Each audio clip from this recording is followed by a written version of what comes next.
Account में देनी हुई है। और 5वीं से आगे ज़्यादा से ज़्यादा लोग 10वीं तक पढ़ते हैं और फिर उनके घरों की हालत खराब नहीं करती है कि वो आगे बढ़ सके, क्योंकि कई लोग भूखमरी के कगार पर जी रहे हैं। अगर आप देश में जो विभिन्न अध्ययन हुए उनके आंकड़े देखें, सामाजिक आर्थिक सर्वेक्षण हुए उनको देखें, तो उसमें पता चलता है कि जो लोग जो 52% लोग निरक्षर हैं, आप अगर उसको और भीतर जाके देखेंगे तो निरक्षर लोगों की संख्या किन समुदायों से है, या जो 56% लोग बीपीएल में हैं, वो कौन से समुदाय से, और वो निश्चित रूप से हम जैसे लोगों के समुदायों से आए। तो जिनका अगर खाने के लिए भी नहीं है, वो लोग बड़ी कल्पना क्या करें, और बड़ी संख्या है।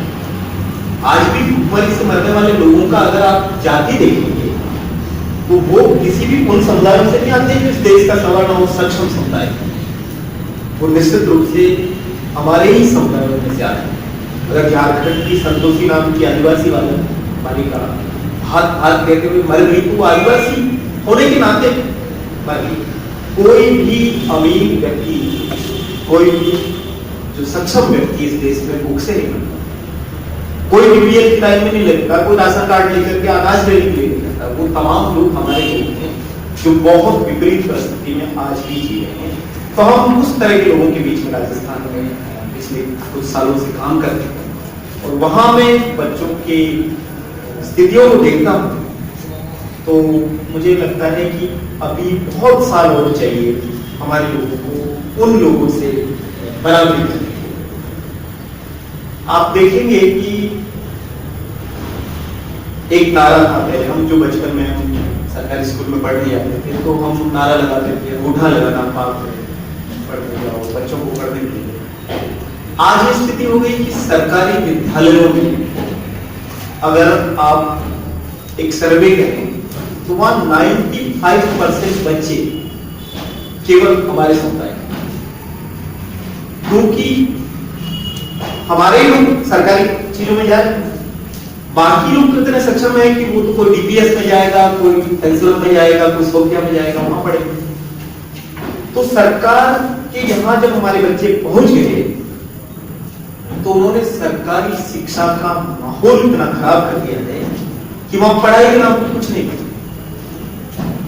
और जब कुछ भी नहीं है तो उसमें से कौन क्या लोग निकलेंगे और किस तरह की चीज है। यही हालात सरकारी हॉस्पिटल से, कि जब सरकारी हॉस्पिटल में हमारे लोग जाना शुरू हो गए, उनको समझ में आया कि हॉस्पिटल का कुछ लेना चाहिए, तो हॉस्पिटल्स का हालात बहुत खराब है। यानी जो कुछ भी सार्वजनिक क्षेत्र है जहां तक हमारी पहुंच है, हमारे लोग जा सकते हैं, वहां का हमें महत्व समझ में आया, तब तक उन्होंने उन इंस्टीट्यूशंस को बर्बाद कर दिया।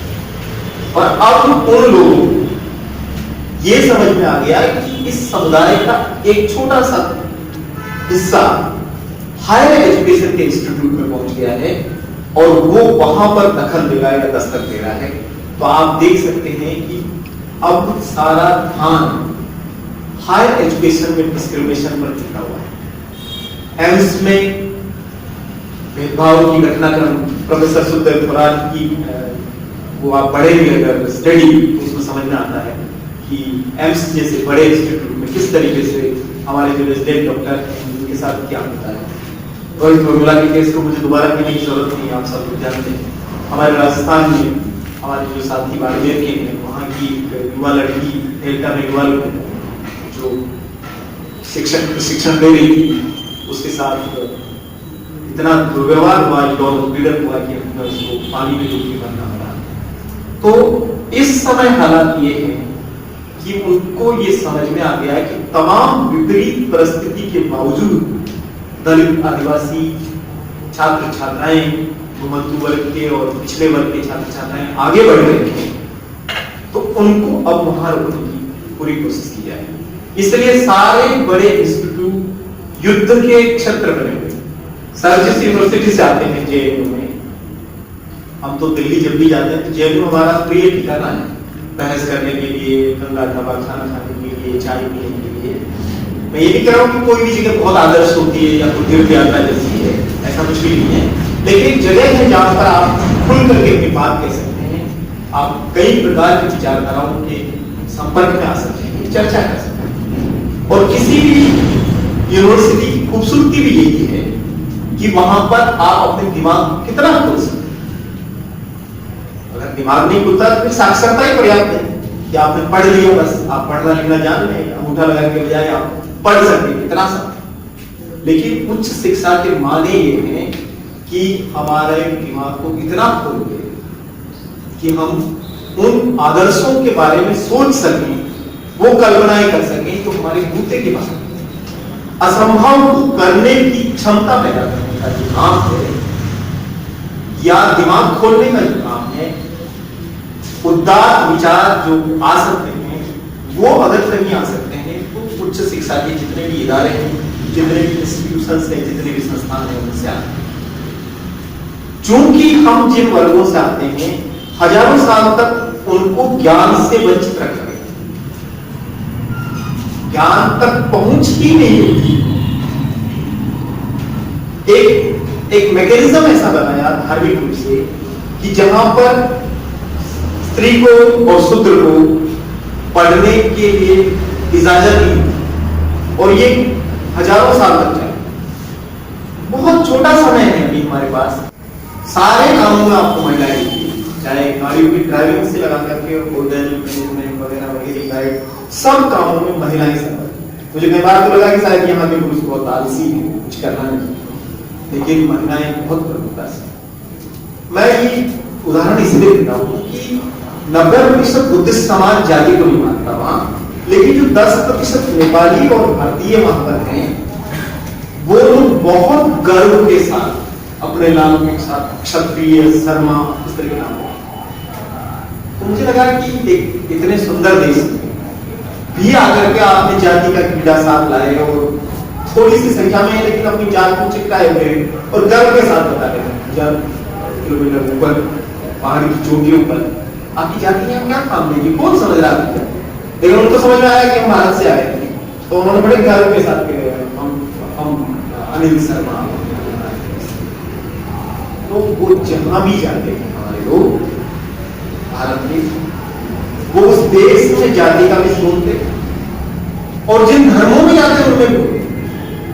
जाति इतना प्रमुख तत्व हो गया कि यहाँ तमाम प्रशिक्षित विचारधारा बर्बाद है। कम्युनिस्ट अपने आप को बहुत कुछ कहता है कि भाई हम तो साम्यवादी लोग हैं, हम तो नहीं मानते हैं जातिवादी होता, केवल वर्ग की बात करते हैं। लेकिन भारत में कम्युनिस्ट मूवमेंट इसलिए फेल हो गया क्योंकि जाति ने उसको जकड़ लिया, और वही प्रमुख जातियां उस पर काबिज हो गई। और अब तक पूरे वामपंथ पर शीर्ष नेतृत्व में अभी भी वही जातियां काबिज है जो यहाँ पर मंदिरों पर काबिज है, या कांग्रेस बीजेपी जैसी चीजों में काबिज है। वही जातियां धर्मों में जाकर के भी वैसे। भारत का जो इस्लाम है वो अरब के इस्लाम से बिल्कुल भिन्न, क्योंकि यहाँ इस्लाम भी, मेरे कई सारे मुस्लिम मित्र हैं, वो अपनी जाति का नाम पहले इस्तेमाल करेंगे, चौधरी मुजफ्फर रहमान। हमने कहा जब मुजफ्फर रहमान हो गया तो फिर ये चौधरी का दुमछल्ला का है, आपने लगाया, इसको छोड़े नहीं, पर चौधरी होना होगा। वो जो नवायब मुस्लिम है उनको अपने आप को नमूद्रीपाद ब्राह्मण से आए हैं, उनको लगता है कि नहीं, हम पहले नमूद्रीपाद ब्राह्मण हैं, फिर हम नवायब मुस्लिम। कार्यकारी मुस्लिम अपने आप राजपूत समझता है, वो अपने आप राजपूत ट्रेडिशंस को मानेगा, फिर वो कहेगा कि फिर हम हाँ इस्लाम में तो है, लेकिन हम पहले तो राजपूत। यही स्थिति क्रिश्चियनिटी में भी, यही स्थिति सिखिज्म में, सिख पूरा धर्म जाति और इन सब चीजों के खिलाफ खड़ा हुआ। वहां इस दुनिया का एकमात्र धार्मिक इंस्टीट्यूशन है जिस पर रिजर्वेशन है, और वो है SPGC, शिरोमणि गुरुद्वारा प्रबंधक कमेटी। उसमें जाति के आधार पर लोग लिए जाते हैं। सबसे ज्यादा जट सिख है, फिर मजहबी सिख है, फिर कविता सिख, यानी जो जाति के खिलाफ खड़ा हुआ धर्म, उसमें जाति प्रमुखता से गुजरे और जाति का नाम पर सारी चीजें चली। तो जाति कितने तरीके से चीजों को करती है। इसी जात पात की व्यवस्था ने हमारे लोगों को ज्ञान तक पहुंचने दिया, और ज्ञान तक पहुंचने का जो काम हुआ भारत के संविधान की वजह से, उसकी वजह से मुझे लगता है कि पिछले 70-80 सालों में अब कितनी भूख जो ज्ञान की दिखाई देती है, वो उन वर्गों में सर्वाधिक दिखाई देती है जिन वर्गों को ज्ञान से दूर रखा गया है। बाकी लोगों को आप देखेंगे तो उनको ज्ञान की उतनी परवाह नहीं, उनको डिग्रियों की बहुत परवाह है, इतने सक्षम है कि डिग्रियां खरीद लेते, पढ़ने की जरूरत नहीं।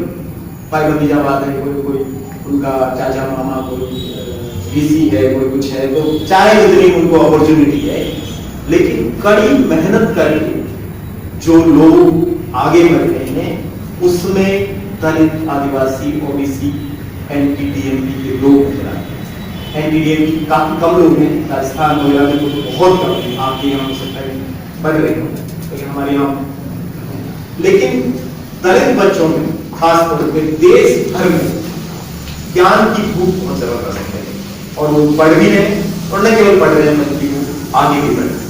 तो मुझे लगता है कि नालंदा गांधी और आप लोग उसी ज्ञान की भूख, ज्ञान की तरफ हमारे समाज का प्रस्थान, उसी चीज को आप आगे ले जाए।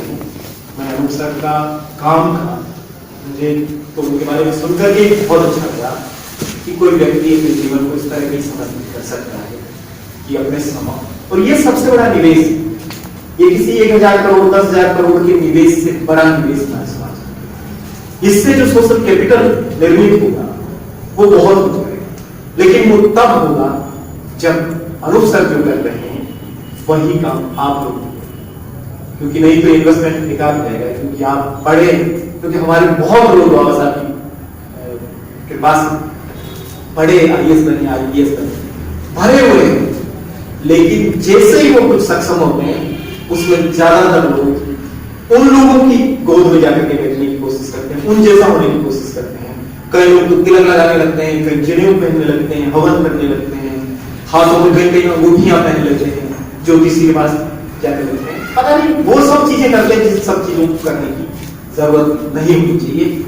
हो सकता है महाराष्ट्र का उदाहरण उसमें थोड़ा सा अलग हो, क्योंकि आप यहाँ बुद्धिस्ट आंदोलन मजबूत है, लेकिन देश के अन्य हिस्सों में जो अपने आप को प्रखर अम्बेडकरवादी मानते हैं, उन लोगों को मंदिर मंदिर प्रणाम करते हुए होंगे, उनके 5 उंगलियों में अंगूठियां देखते हैं कि 2 रणनीति पे काम करने की जरूरत है। पहली बात तो यह है कि क्या हमारा जवाब देना, मान लिया हमने व्हाट्सएप पे जवाब दे दिया, फेसबुक पे जवाब दे दिया, या ट्विटर पे जवाब दे दिया, क्या हमारा जवाब देना उनको बदल देने वाला है? क्या वो कन्वर्ट हो जाएंगे, कन्विंस हो जाएंगे? और अगर नहीं हो जाएंगे तो ये जो टाइम हमारा जा रहा है, ये बहुत बड़ा टाइम किलिंग प्रोसेस है, और केवल टाइम ही नहीं जाता बल्कि भयंकर तनाव की स्थिति चल रही है।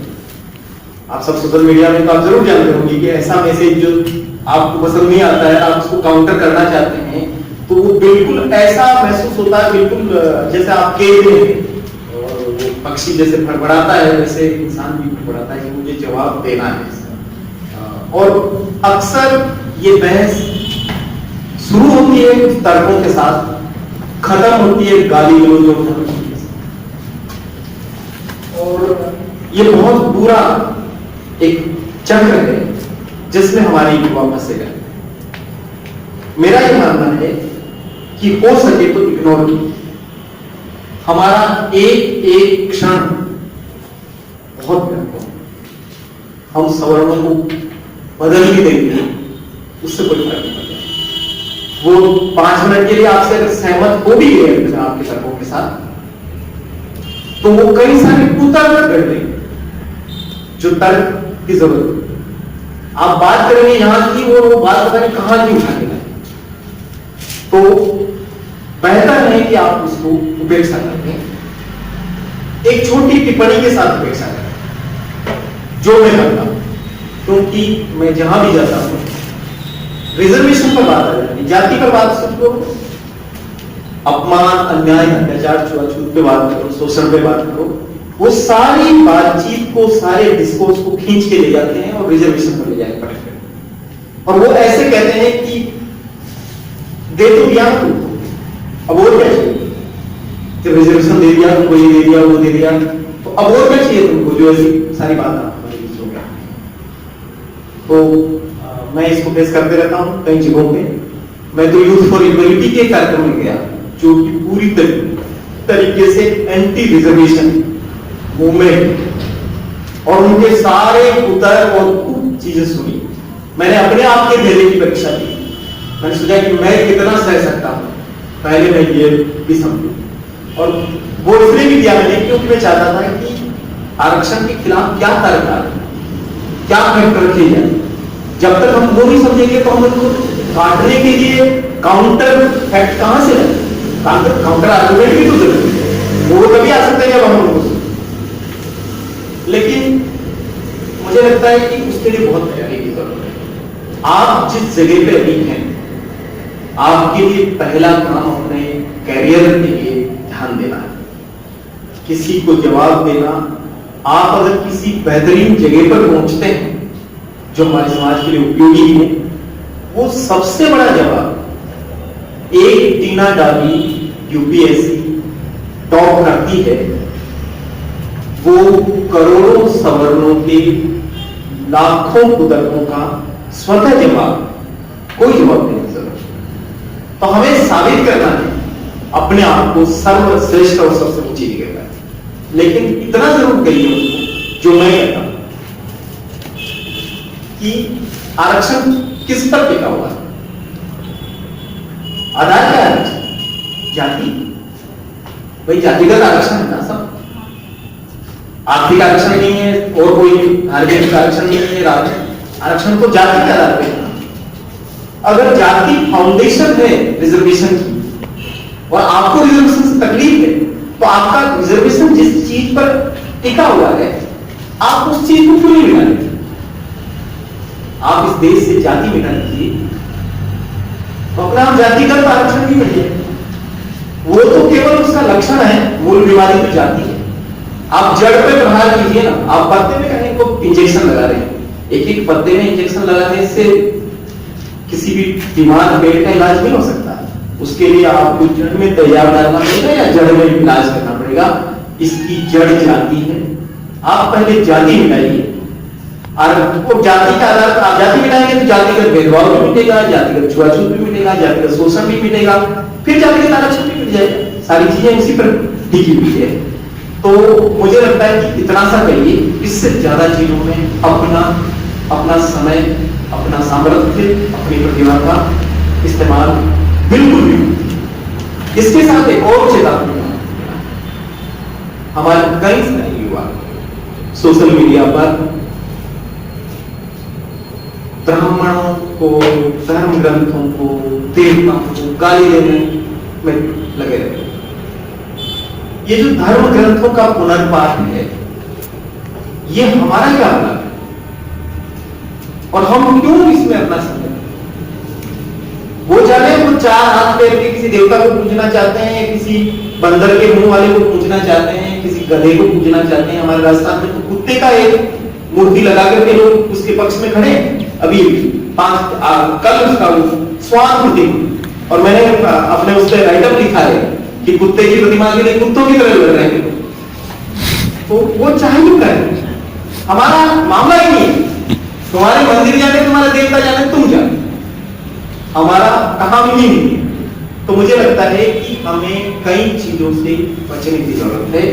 हमारा, मैं फिर से कहना चाह रहा हूं कि हमारी जिंदगी का एक एक पल, हमारी जेब का एक एक रुपया, हमारा बोला हुआ एक एक शब्द हमारे समुदाय के लिए उपयोगी होना चाहिए। दूसरे घर में जाए तो कोई लेते नहीं, वो मंदिरों में जाए, कथाएं सुने, गंगा जी में नहाए, चाहे हिंद महासागर में जाकर गिर के मर जाए, हमारी उनसे कोई नहीं। तो मित्रों, ये बहुत जरूरी है। आप सोशल मीडिया पे हैं, आप कुछ और चीज मत करिए। बाबा साहब का एक कोटेशन लोगों को स्प्रेड कीजिए, बुद्धा कोई सुक्ति उस पर डालिए, फूले सावित्रीबाई या पेरियार का कोई चीज डालिए। हमारे लिए वो महत्वपूर्ण है कि हमारी विचारधारा हमारे लोगों को फैलिए। दूसरे क्या करते हैं, वो क्या डालते हैं, क्या नहीं डालते हैं। मेरे जितने सवाल मित्र हैं वो जानते हैं कि मुझे कोई लेन देना नहीं है, लेकिन वो किसी न किसी देवी देवता में रोज चित्र भेजते हैं, और मैं उनको फिर लिखता हूँ कि भाई इतने देवता मैं अफोर्ड नहीं कर पाऊंगा, आप रोज मेरे 5-7 देवता मत भेजिए, फिर उनको वो व्यंग समझ में आ जाता है, वो कितना करते हैं। तो साथियों, हमें तो अपने समय का सदुपयोग जितना कर सकते हैं वो करें।